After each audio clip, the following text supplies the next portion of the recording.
Salman ਰੁਸ਼ਦੀ Indian ਮੂਲ ਦਾ ਜੋ writer ਆ ਉਸ ਨੂੰ ਚਾਕੂਆਂ ਦੇ ਨਾਲ ਉਸ ਦੇ ਉੱਤੇ ਹਮਲਾ ਕੀਤਾ ਗਿਆ ਸੀ ਚੌਟੋਕਿਆ ਸ਼ਹਿਰ ਨਿਊਯਾਰਕ ਦੇ ਵਿੱਚ।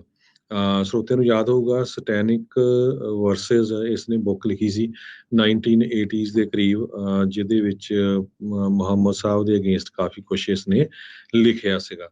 ਤੇ 75 ਸਾਲਾਂ ਦਾ ਸਲਮਾਨ ਰਸ਼ਦੀ ਨੂੰ ਹਸਪਤਾਲ 'ਚ ਫਲਾਈ ਕਰਕੇ ਲਿਜਾਇਆ ਗਿਆ ਤੇ ਉਹਦੀ ਸਰਜਰੀ ਹੋ ਰਹੀ ਆ।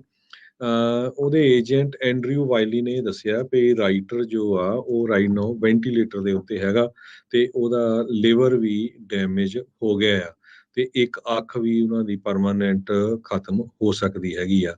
ਜੋ ਅਟੈਕਰ ਆ ਉਸ ਦਾ ਨਾਂ ਹੈਡੀ ਮਟਾਰ 24 ਸਾਲਾਂ ਦਾ ਫੇਅਰਵਿਊ ਨਿਊ ਜਰਸੀ ਤੋਂ ਅਰੈਸਟ ਕੀਤਾ ਗਿਆ। ਸਟੇਟ ਪੁਲਿਸ ਦੇ ਮੇਜਰ ਯੂਜੀਨ ਸਟੈਨਵੈਸਕੀ ਜੋ ਆ ਉਹਨਾਂ ਨੇ ਦੱਸਿਆ ਵੀ ਹਜੇ ਤੱਕ ਮੋਟਿਵ ਦਾ ਕੋਈ ਪਤਾ ਨਹੀਂ ਲੱਗ ਸਕਿਆ।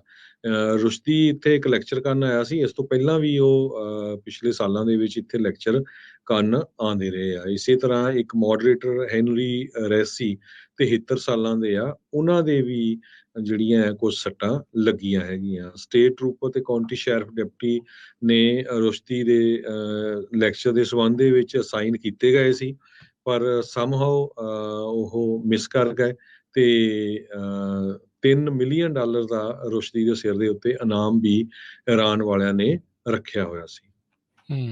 ਜੀ ਜੀ। ਅਗਲੀ ਜਿਹੜੀ ਗੱਲ ਕਰਦੇ ਜਾਈਏ, FBI ਦੇ ਦੁਆਰਾ ਟਰੰਪ ਹੋਣਾ ਦੇ ਛਾਪਾਮਾਰੀ ਕੀਤੀ ਜਿਹੜੀ ਗਈ ਆ ਉਸ ਦੇ ਬਾਰੇ ਸਰਚ ਵਾਰੰਟ ਤੋਂ ਕਹਿੰਦੇ ਵੀ ਇਹ ਪਤਾ ਲੱਗ ਰਿਹਾ ਆ ਵੀ ਟਰੰਪ ਹੁਣੀ ਉਹਨਾਂ ਦੇ ਉੱਤੇ ਜਿਹੜੀ ਜਾਂਚ ਚੱਲ ਰਹੀ ਸੀ ਅਬਸਟਰਕਸ਼ਨ ਆਫ ਜਸਟਿਸ ਤੇ ਐਸਪੀਨਾਜ ਐਕਟ ਵਾਇਲੇਸ਼ਨ ਆ ਉਸ ਦੇ ਤਹਿਤ। ਐਸਪੀਨਾਜ ਐਕਟ ਬੇਸਿਕਲੀ ਦੇਸ਼ ਧਰੋਹ ਵਾਲਾ ਕੰਮ ਹੁੰਦਾ ਹੈ, ਮੰਨਿਆ ਜਿਹੜਾ ਉਹ ਜਾਂਦਾ ਹੈ ਵੀ ਸ਼ਾਇਦ ਉਹਨਾਂ ਨੇ ਜਿਹੜੀ ਕਲਾਸੀਫਾਈਡ ਇਨਫੋਰਮੇਸ਼ਨ ਆ ਉਹ ਕਿਸੇ ਹੋਰ ਦੇ ਹੱਥੇ ਜਿਹੜੀ ਆ ਉਹ ਦਿੱਤੀ ਹੋਵੇ। ਸੋ ਐਸਪੀਨਾਜ ਐਕਟ ਜਿਹੜਾ ਆ ਉਸ ਦੇ ਉੱਤੇ ਜਿਹੜਾ ਲਗਾਇਆ ਜਾ ਸਕਦਾ। ਸੋ FBI ਦੇ ਸਰਚ ਵਾਰੰਟ ਦੇ ਵਿੱਚ ਇਹ ਚੀਜ਼ ਪਤਾ ਲੱਗੀ ਆ। ਇਹ ਵੀ ਜਿਹੜਾ ਦੱਸਿਆ ਜਾ ਰਿਹਾ ਵੀ ਕੁਝ ਕਲਾਸੀਫਾਈਡ ਜਿਹੜੇ ਰੈਕਰਡਸ ਆ ਮਾਰਾ ਲਾਗੋ ਤੋਂ FBI ਨੇ ਸੀਜ਼ ਕੀਤੇ ਸੀਗੇ।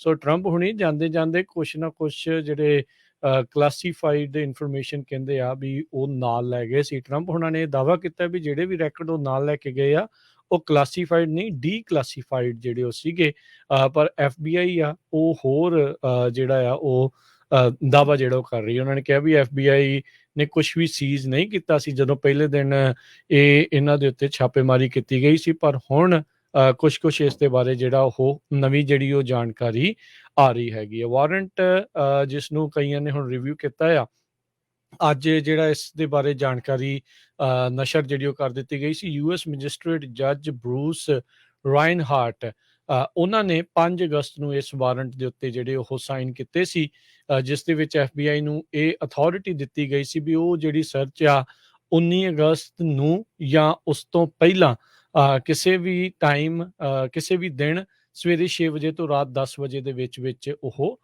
ਕਰ ਸਕਦੇ ਆ। ਸੋ ਇਸ ਵਾਰੰਟ ਤੇ ਪ੍ਰਾਪਰਟੀ ਰਸੀਟ ਜਿਹੜੀ ਆ ਫਾਰਮਲੀ ਅਨਸੀਲ ਕਹਿੰਦੇ ਆ ਉਹ ਕੀਤੀ ਗਈ ਸੀ ਇਸ ਜੱਜ ਦੇ ਦੁਆਰਾ। ਸੋ ਹੁਣ ਜਿਹੜੀਆਂ ਇਹ ਨਵੀਆਂ ਜਿਹੜੀਆਂ ਜਾਣਕਾਰੀਆਂ ਇਸ ਦੇ ਬਾਬਤ ਆ ਰਹੀਆਂ ਆ ਤੇ ਇਹ ਇੱਕ ਕਾਫੀ ਚਿੰਤਾਜਨਕ ਵਿਸ਼ਾ ਜਿਹੜਾ ਹੋ ਸਕਦਾ ਆ ਵੀ ਜਾਂਦੇ ਜਾਂਦੇ ਜਿਹੜੇ ਟਰੰਪ ਹੁਣੀ ਇੱਦਾਂ ਦੀ ਕਿਹੜੀ ਇਨਫੋਰਮੇਸ਼ਨ ਜਿਹੜੀ ਉਹ ਕਲਾਸੀਫਾਈਡ ਇਨਫੋਰਮੇਸ਼ਨ ਜਿਹੜੀ ਉਹ ਨਾਲ ਲੈ ਗਏ ਹੋਣ, ਜਿਸ ਦੇ ਕਰਕੇ obstruction of justice ਤੇ ਐਸਪੀਨਾਜ ਐਕਟ ਜਿਹੜੀ ਵਾਇਲੇਸ਼ਨਸ ਆ ਉਸ ਦੇ ਤਹਿਤ ਉਹਨਾਂ ਉੱਤੇ ਜਾਂਚ ਚੱਲ ਰਹੀ ਹੋਵੇ। ਜੀ, ਅਗਲੀ ਖਬਰ ਵੱਲ ਚੱਲੀਏ। ਅੱਜ ਲੈਂਡਮਾਰਕ ਕਲਾਈਮੇਟ ਤੇ ਹੈਲਥ ਕੇਅਰ ਲੈਜਿਸਲੇਸ਼ਨ ਬਿੱਲ ਆ ਉਹ ਹਾਊਸ ਦੇ ਵਿੱਚ ਪਾਸ ਹੋ ਗਿਆ ਹੈਗਾ।